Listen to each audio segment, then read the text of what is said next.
Thank you for staying with us. Let's begin with safety matter regarding the crash of a jet in Lagos on Tuesday. The Nigerian Safety Investigation Bureau says it has launched an investigation into the accident involving the J430 light plane that crashed in Ikeja area. The light plane burst into flames while on a test flight, but the 2 people on board did not die. Meanwhile, the Lagos State Governor, Babajide Sanwo-Olu, visited the crash site in Ikeja and commended the first responders and residents who assisted in the rescue attempt. Jide, we don't have our record in terms of air mishap has improved. Seriously, over time, especially for commercial planes and everything. So in the last how many years, we thank God. But this is just one error that the Accident Investigation Bureau cannot just take lightly, because it came in under, if you watch the video, the middle of Akme Road, Akran Road, yeah, and very close to that AP filling station. You see, we have to give God the glory that the road was largely empty. Yeah, not around because 6. What pilots usually do when they know that they have no choice is to start expelling their options, aviation fuel. Okay. They start expelling Okay. it. So dispatching it. Yes. Once they start expelling it, at the point of impact, when the crash lands, it will reduce casualties, the impact. But this plane, according to investigation, had 4 hours fuel endurance on board. Enough fuel to fly for 4 hours. It had it. So you can imagine if it hadn't expelled, if the pilot hadn't expelled some of the fuel, it would have been catastrophic. And thankfully too, it didn't come down in the filling station. Because if it had come down in the filling station, there would have been serious trouble. Again, the road, maybe because of the fact that fuel is expensive now, a lot of our roads, the traffic has reduced drastically. So that particular road, 4 o'clock ordinarily, 4 o'clock ordinarily is a busy time. Even 12 o'clock, 12 noon, if you are on that road, there was a time when I used to drive on that road almost every day. You will see traffic, gridlock on both sides. But when it crash landed, it even had enough time to still move before skidding off the road and then ending up in this place. Most pilots try to avoid built-up areas because they know when they crash on built-up areas, it will lead to more deaths. So I guess he steered it. And small planes by nature can even land on the road. In fact, I was told that Americans, after the World War, were building very wide roads so that in case of emergency, they can take off and even land on those very wide highways. So, thankfully, it didn't crash into that filling station. It didn't crash into the UBA beside where it ended up. And it had expelled the fuel. It had expelled the fuel. Otherwise, I'm sure we would not have been talking of no casualty and all that. We have improved in terms of our safety records, just as you said.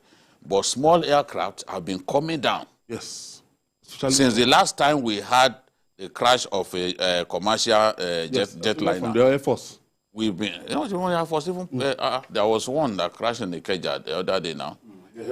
Helicopter.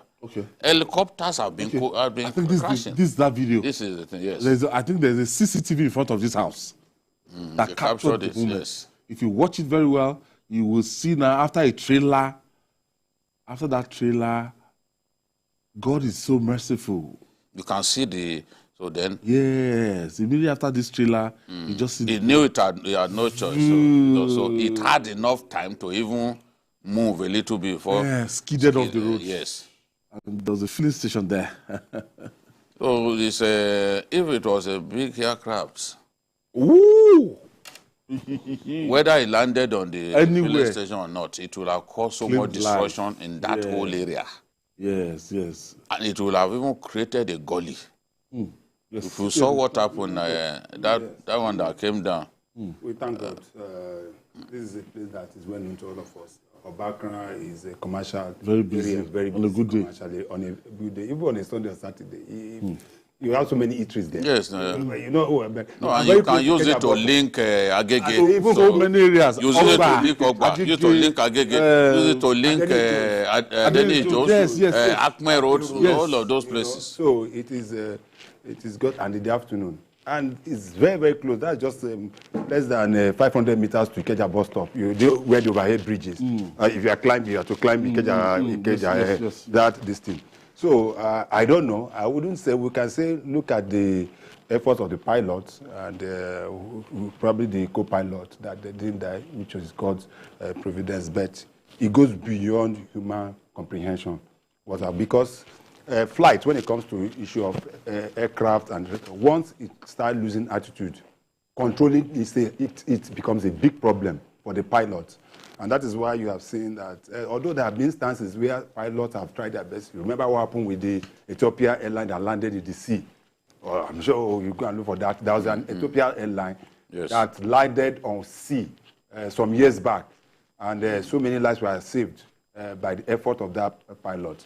And some people have also said that landing on sea is even much easier than landing on the bed. It takes some level of technicalities. But we thank God that no life was lost. And while we give the Bureau the chance to investigate what happened, but it could have been worse. Because if you remember vividly, the past crashes we've had, I can't forget the Dana air crash in Lagos. Yes, the Dana, yes. Everybody, it was a massive... It came down in also the Jew area. The Jew area, just in a built-up area. It killed many people. You remember... Can imagine being inside your house and losing your life. Remember the Hercules that crashed land with all the majors. Ejigo. Yes. It crashed. It crashed. Just on taking off. Forgetting the Sosoliso that somewhere around there. You know that the Sosoliso, that I was one of those that missed the Sosoliso flight. I had a ticket to that flight. That unfortunately it's God's. That one is, you know, that anytime I remember that crash, I feel sad because they had already, they were already at the airport. Yeah. This is a crash that happened at the airport. Caught fire, yet we could not save lives. No emergency response. Let me just give you a 30-second. How can your parents are down, they're there on the tarmac, they are looking at the plane. Burning. They can see, seeing that their children have come. You know, the children of those schools in Abuja, Loyola Jesuit. Yeah. So they were looking at them. They were in Port Harcourt. They were looking at the plane about to land. Yes. And then it crashed into the drainage in the airport. We do have emergency response. So let me, as I was saying, I was due to be on that flight. I had a confirmed ticket for that Sosoliso flight. I was flying from Abuja to Port Harcourt, then Port Harcourt to come to Lagos. That was the flight. And on getting to the airport that day, Providence, because at the tail end of the distance, it was like Sosoliso had a booking from that school. So some of us that bought the tickets were not allowed to fly. We are now asked to wait till the next day. That was happened. And that was how I went back home. You'd have been annoyed. What is happening? What is all this? Only for us to wake up. Not knowing that God. So, but it is, and we also praise the NCAA and the aviation industry in Nigeria. In the past few years, they've tried, you know, and that is why you see, whenever they see any level of this thing, look at what they happened to one of the flights, like with Master and the rest of them. They had to drop them because of safety. In those days, they were not doing that. Yes. You see, a plane take off now. It will land in Abuja. From Abuja, it take off to Kanu. There was an airline that had just one plane, and it was flying all over Nigeria. No, they had to. These days, you can't operate with one. You cannot operate one airplane. So we thank you. And, I just hope that the investigation would help us stop this kind of crashes, especially of light aircraft. Yes. We've been having a number of them. You know, we're having a number of them inside town. Yes. There was one too that came down around Kishi.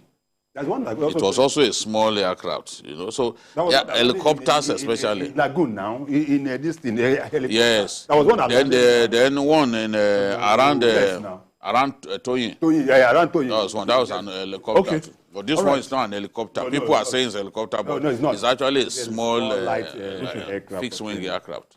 Moving on, it appears the unrest in the southeast of Nigeria has reached a saturation point as more people in the zone are voicing against it. The Ohani is a youth organization has joined the call for an end to insecurity in the zone.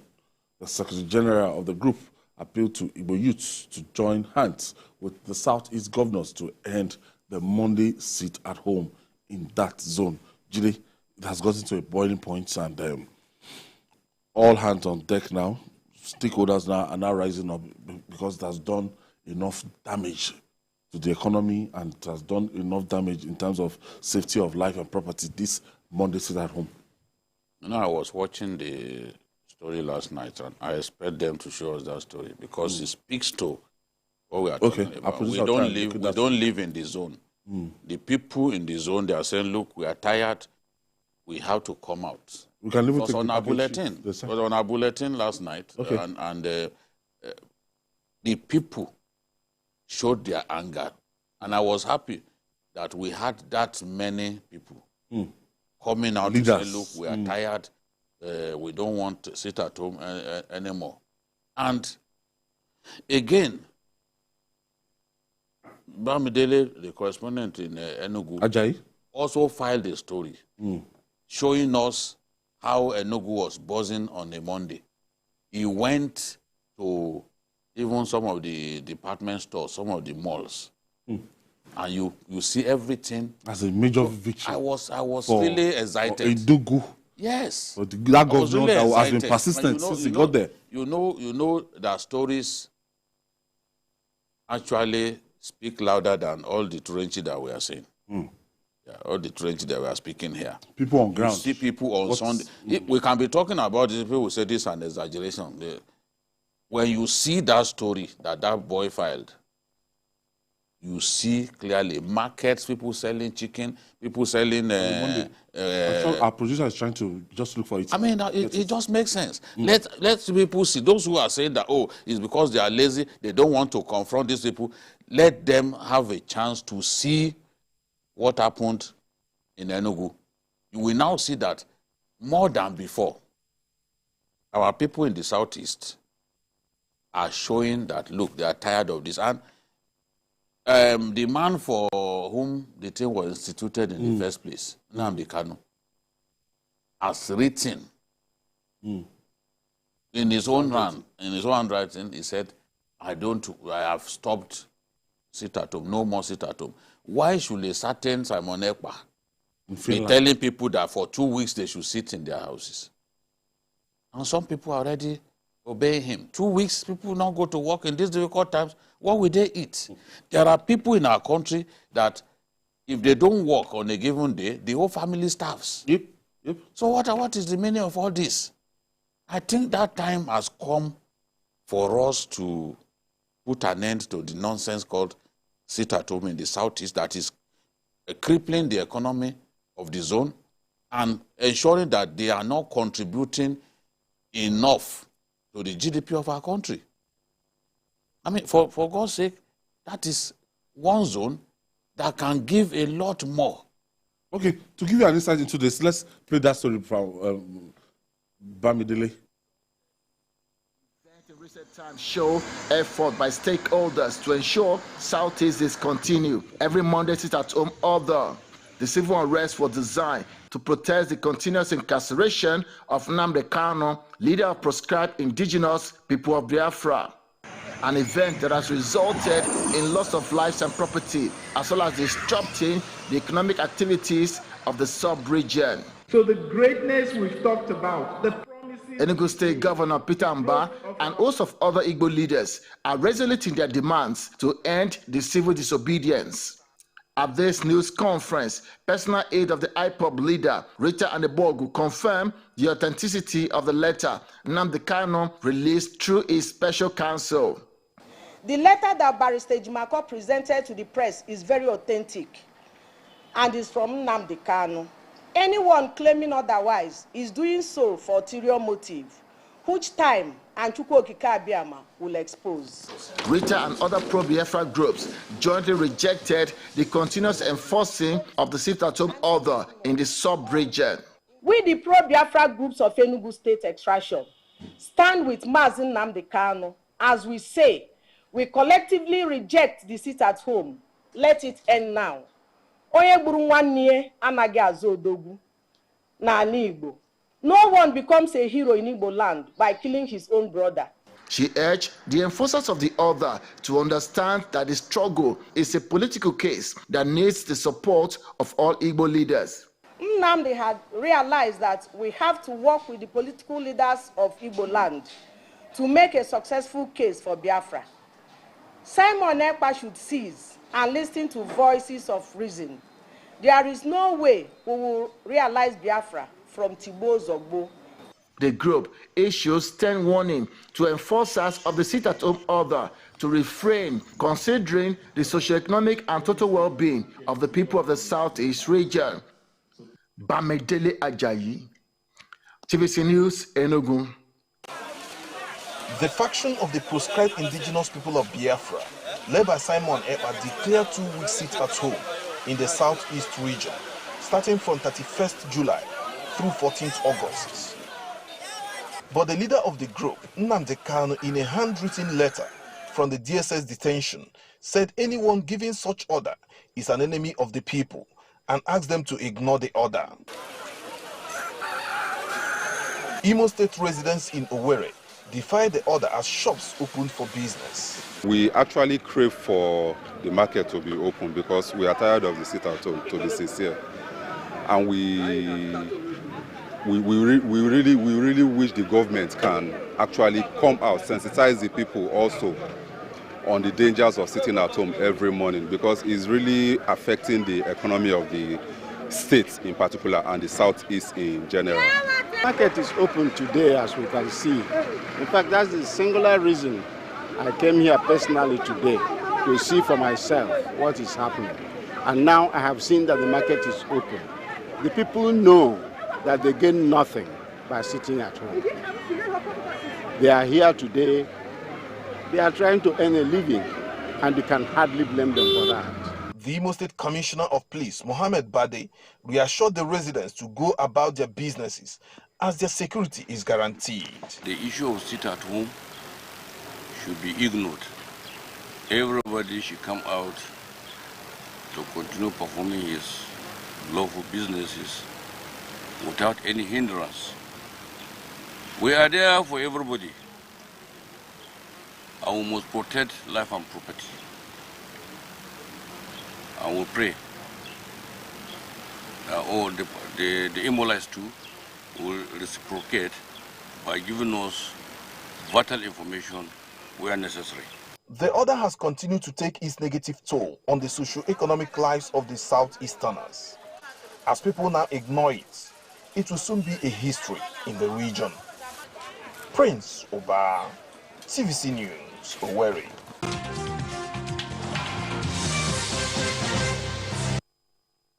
Okay, CKN, I'm sure that you two, you're kind of relieved to see this kind of thing, because for months it just went like that, the Monday sit-at-home thing. Yes, I am. I'm happy, and good enough the report is coming from my state.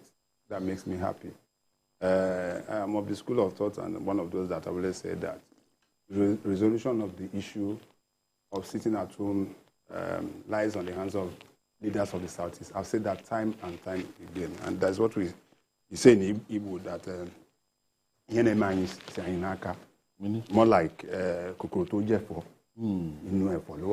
So yes, of course. Jide is laughing. That's why I like to I'm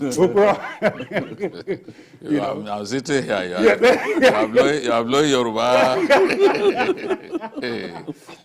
Not the Peninsula Yoruba. So what Islam is that I have always believed that once we have the political will and readiness to be able to do the needful, we can stem this in time. Igbos have never been known as cowards.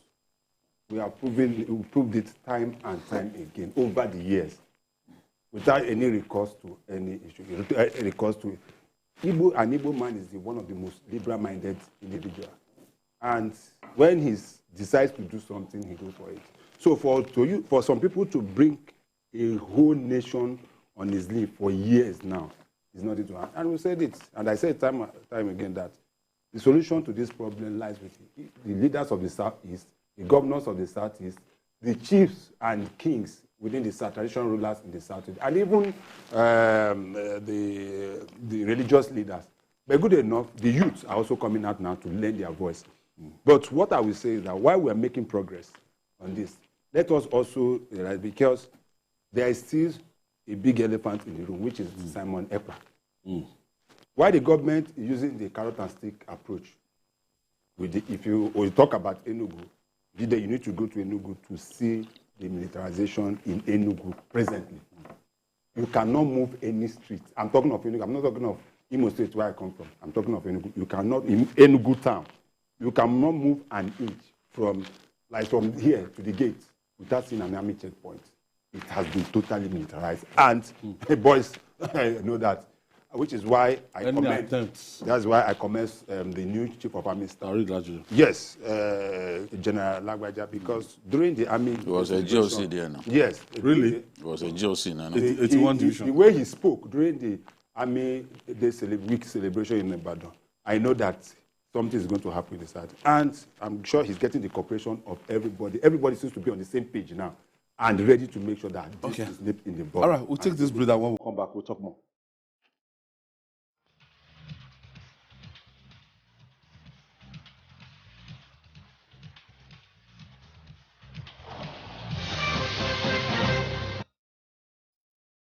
Heading home from work, in the busy traffic, your car breaks down.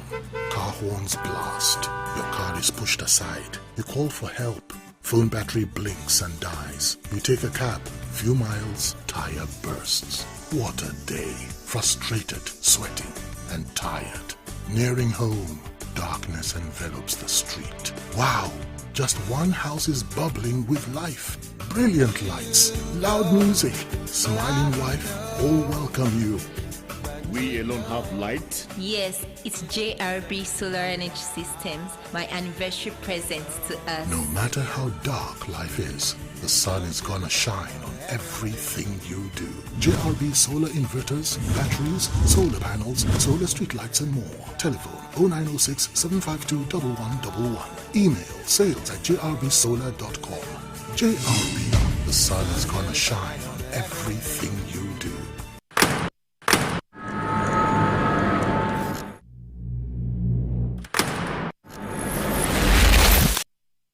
Voted as the best TV station of the year. TVC News breaks into the core of every event as they happen. Following all nationwide big and impactful stories. Without the news from every perspective, covering every human angle. I am Veronica, bringing you the news you would want to watch. Thank you for staying with us. My friend Joe Igboku just sent me a message. Our people are now talking. I thank God, because Joe Igboku's property was burnt in Newi. Yes. His house was burnt. He went home. For a long time, he couldn't go home. And he has been shouting that something, should be done about the security situation. There's a lot of kidnapping, a lot of mindless killing of people in the Southeast. Even on days that we don't have sit at home, these brigands still operate with reckless abandon. There are some areas, especially the border between Anambra and Imo, very dangerous. Very dangerous. The area where the governor of Anambra comes from is also known to be dangerous. So if they can go burn down a whole local government headquarters, you can imagine they think that nobody can stop them. But they are feeling the heat now. Because if you are reading, the army is going to meet them in their training camps and other places and engaging them in gun battle. So I believe that the security of the Southeast will improve very soon. We shall begin to see that improvement. And it was significant for Nnamdi Kanu to come out to say, look, I've cancelled the I've cancelled the sit at home. Because Nnamdi Kanu can never wish to see his own people suffer. If he started the struggle because of his people, and the struggle has been hijacked by miscreants, by cultists, who refuse to obey his directive that, sit at home should be only on days that he's taken to court. Whether they're taken into court or not, you see those boys will still go and be forcing terrorized students, terrorized teachers. Yes. Go to INEC office. Beat people up, you know. So I think that is very significant that Nnamdi Kanu came out to say this, and it offers hope that even his matter could eventually be resolved diplomatically. I've always believed that dialogue can work. I know some people don't like it when I talk in this manner, but it's coming from my heart, and this is how I feel. And as a traditional title holder from the source of the Southeast, I cannot watch my people in the Southeast suffer. That's why I'm talking in this manner. Those who call us tribalists, we celebrate their ignorance with them. But this is the truth. We can achieve peace in the Southeast. That's what we want to see. Look at the port of Onitsha, for example. The port of Onitsha, if we get it working, I was there when I went to do the story of the second Niger, the documentary. He said, that's just a port wasting away. In fact, it's Julius Baja that is using it as their dump site for their equipment. That's a port. We have many ports in our country that are wasting away. Everybody concentrates on the one in Lagos. Deplorable state of roads. Yeah. Simon Ekpa. Yes, as I was, Jide rightly said it, that this gives a window of opportunity for the federal government to take it to the next level. Nnamdi Kanu has shown some level of commitment, and you can see that he has shifted a bit from his hard stand in the past. Not that he said that there will be sit at home every time. He said the iPod, the original iPod, said sit at home only the day that Nnamdi Kanu is being taken to court. Not every Monday. That every Monday is the making of certain individuals. Now that he has given a directive, the Simon Ekpa that is in Finland is giving a counter directive. And I think from 31st of July. Yes, from that. For 2 weeks. Somebody sits down in Finland. You see him on social media celebrating himself, celebrating his family, showing his family, his opulence and the rest of them. And somebody is sitting down in the Southeast and obeying him and taking AK-47 to kill his fellow listening. I think, and I still believe that the federal government, it's good we are using the carrot and stick approach, as I said, but the federal government should make a formal complaint to the Finnish government on the person. We have not done that. I don't think the Buhari government did that. I believe that the president, Bola Ahmed Tinubu government should do that, and if possible, ask for, if not repatriation of Simon Ekpa. Let him come here and be given the directive. No problem. That's not a problem. Let's see him eyeball to eyeball. I don't have any problem with. Let him. He's from Ebonyi State. Let him go and stay in Abakaliki and be. Why we what he's doing is the definition of cowardice. That's what. Let him to stay far away and be issuing directives. He's saying that he will not entertain anything. That he wants an interface, direct interface with Nnamdi Kanu. How can you have direct interface with Nnamdi Kanu where you are thousands of kilometers away? Nnamdi Kanu was never a coward. He came to Umar. He was in Umuahia throughout. He came back from UK. He's a British citizen, but he came back to because he believed in the cause. He was in Umuahia for a long time, championing this thing until the issue with military. So let Ekpa, we are appealing to him to come down. And some of those countries, to even their extradition procedures are very tedious. Very Especially tedious. they are citizens of that country. They are very tedious.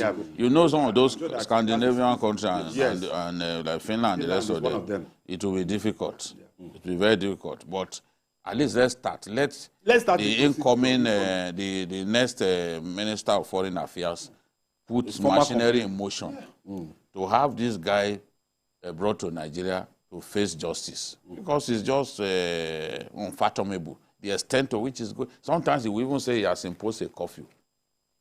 He will mention days of sit at home, days of curfew. These are some of the issues that people take to IC, International Criminal Court. Honestly, it's genocide. What is doing is genocide. It's inciting. Yes, it's inciting people to kill. That's what happened in Rwanda. That was how it started, and that's how they were killing people.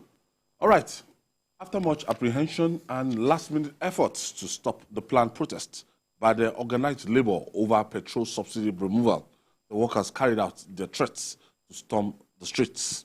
Members of the Nigerian Labour Congress, NLC, the Trade Union Congress, TUC, and civil society groups kicked off the protests nationwide. In Abuja, angry protesters pulled down the gates of the National Assembly complex after a fallout with security operatives stationed at the legislative building.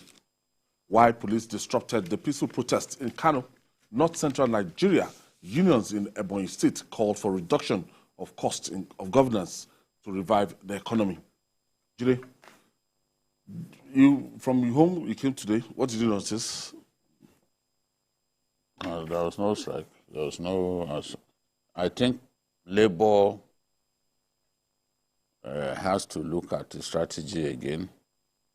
I said a couple of weeks ago that I do not think that a strike will succeed at this time, and I know what I'm talking about. Strike requires a lot of sacrifice from the ordinary Nigerian. The ordinary Nigerian who hawks by the side of the road to feed his family. Things are so difficult now that to get that person to agree not to work for like 2, 3, 4 days.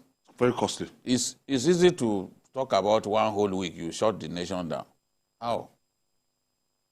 The person knows that he lives for the day. He knows that he cannot survive.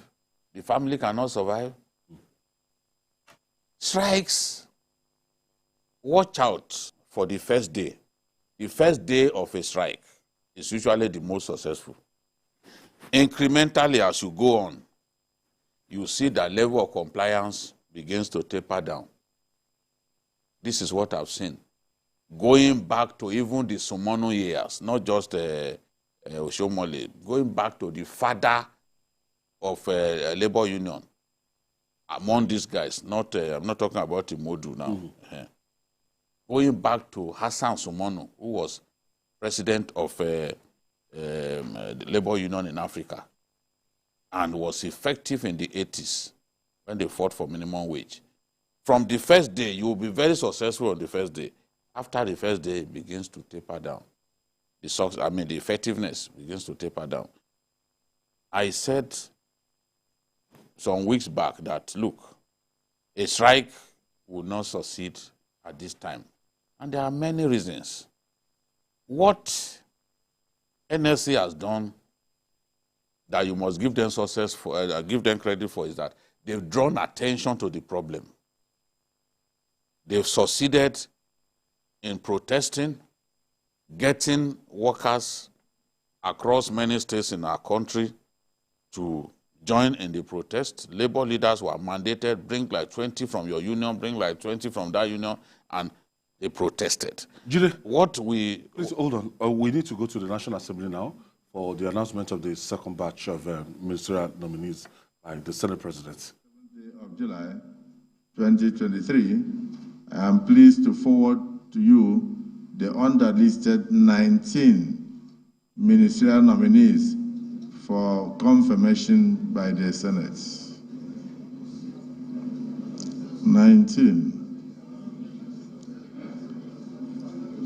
Ahmed Tijani Kwazo, Bosun Tijani, Dr. Miriam Shetty, Dr. Isiak Salako, Dr. Tunji Alauza, Dr. Yusuf Tango Sununu, His Excellency Adeboyeka Oyetola, His Excellency Atiku Bakudu, His Excellency Bello Matawele, His Excellency Ibrahim Gaidam, His Excellency Simon Bako Lalong, Lola Ade John, Prince Shuaibu Abubakar Audu, Professor Tahir Maman, Senator Aliu Sabi Abdullahi, Senator Alkali Ahmed Said, Senator Henekin Lukobri, Oba Maigari Amadu, Zevania Gizalo. Whilst I hope that the aforementioned nominees will receive the expeditious consideration and confirmation of the Senate, please accept, distinguished Senate President and distinguished senators, the assurances of my highest regards. Yours sincerely. This is signed by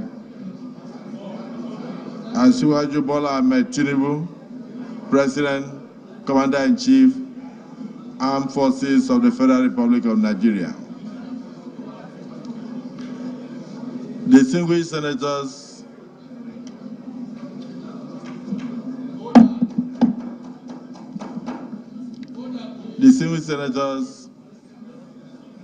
having exhausted the items on the other paper,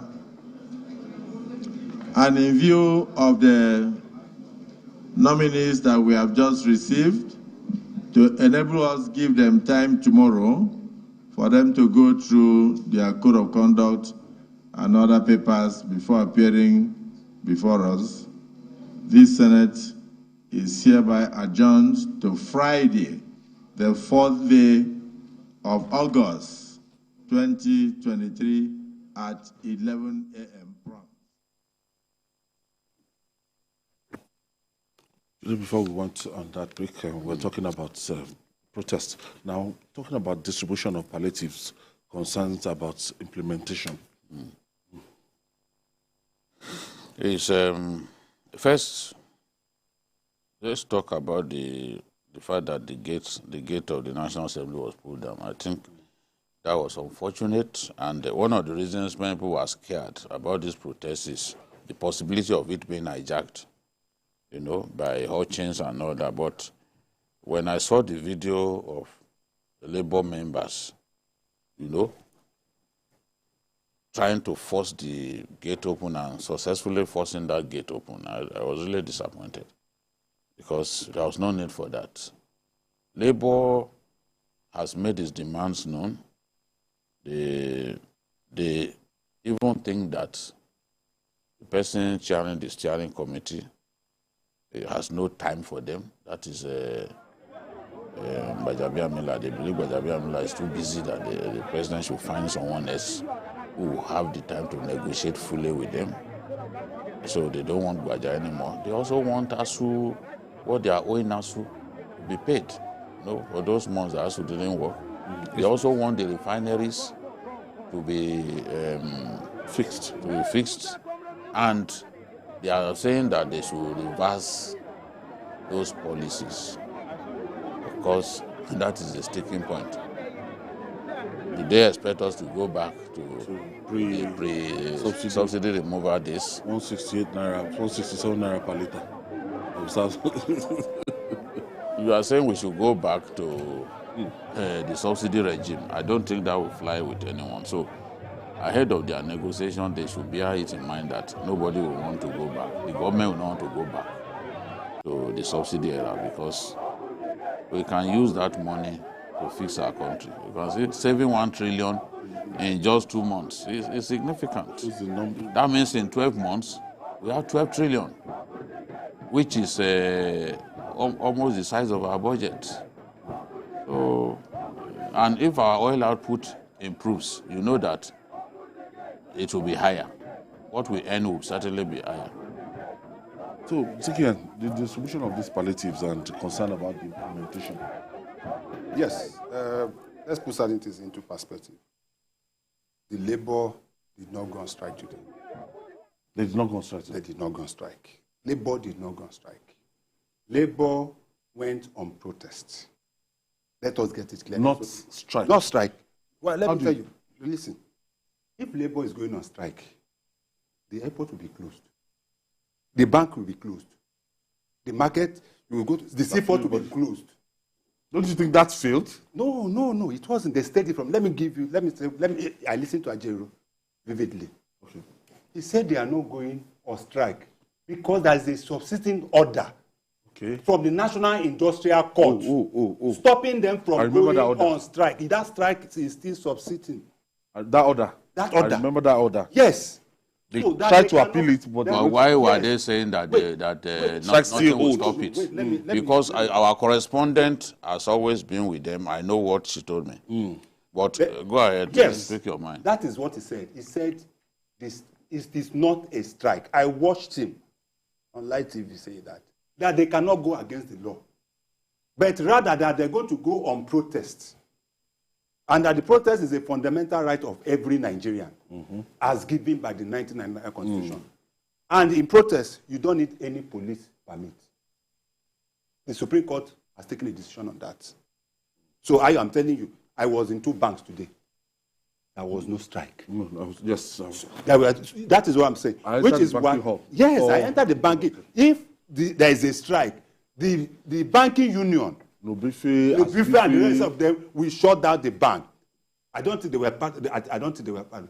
But what happened is that you saw pockets of protest. That was in Yaba, that was in the Fountain, Ikeja under bridge. They walked from under bridge to Secretariat. They went to National Assembly where they had it. They were at the Fountain, this thing, opposite Nikon. That was where the protest. Everything out of the window and say, "Oh, we are not listening." The government seems to have come halfway with labor on some of its demand. I also think that this is the right time for labor to be able to go. But on the issue of strike, I may be wrong, but that is my own personal interpretation of what is. I'll give you time to reply to this, and let's go to the EBONYI. People called on the reduction of the cost of governance. I agree with them that we need to do something about the cost of governance, because to reduce the cost of governance, and it has to start with the National Assembly. You know, so asking for more now is ridiculous. The size of people's convoys, you have to look at that. You know, so that is that. I think that from the rhetorics of the NLC president from the beginning, he kept saying that that the people should be ready to shut down. Nothing should. That this is a wicked government. That they must go back to where we used to be and all that. He even described the court injunction as an illegal one. I can provide stories where he said it was illegal.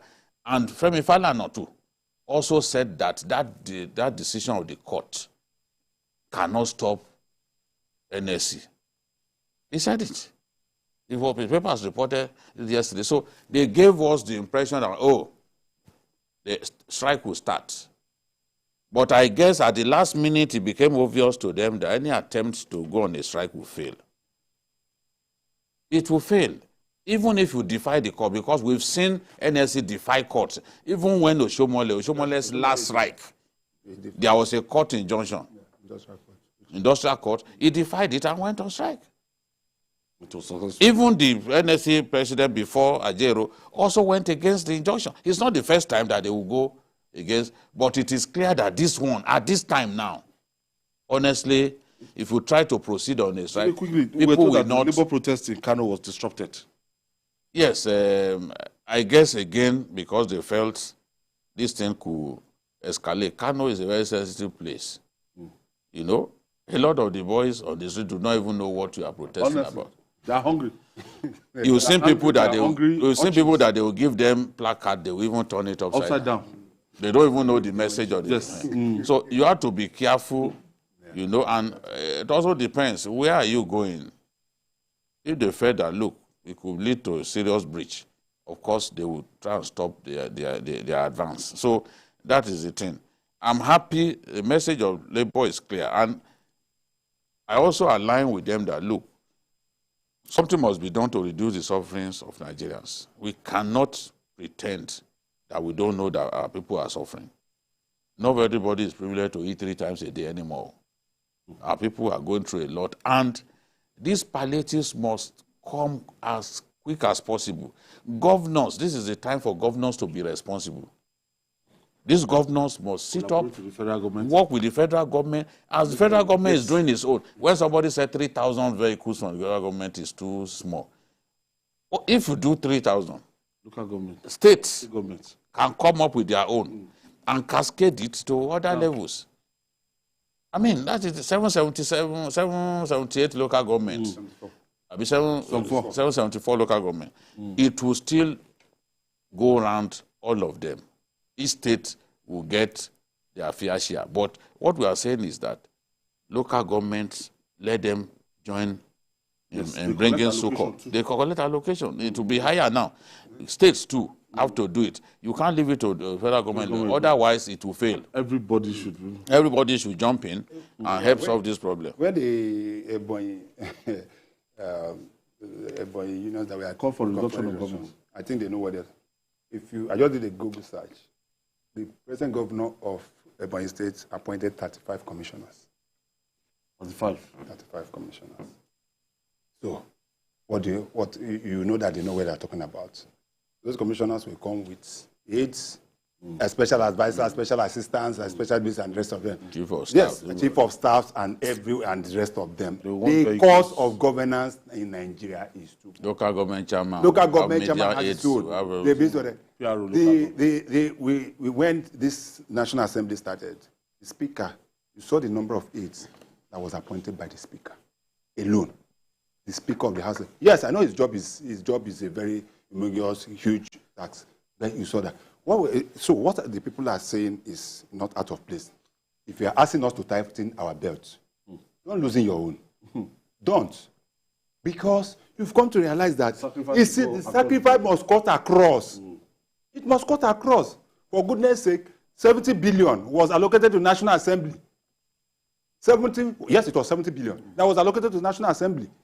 And they are telling us, they are going to replace fan, they want to replace AC, they want to replace and the rest of them. 70 billion. These are people that are comfortable. Why? Before you can become a member of a state house of assembly, you know what it takes.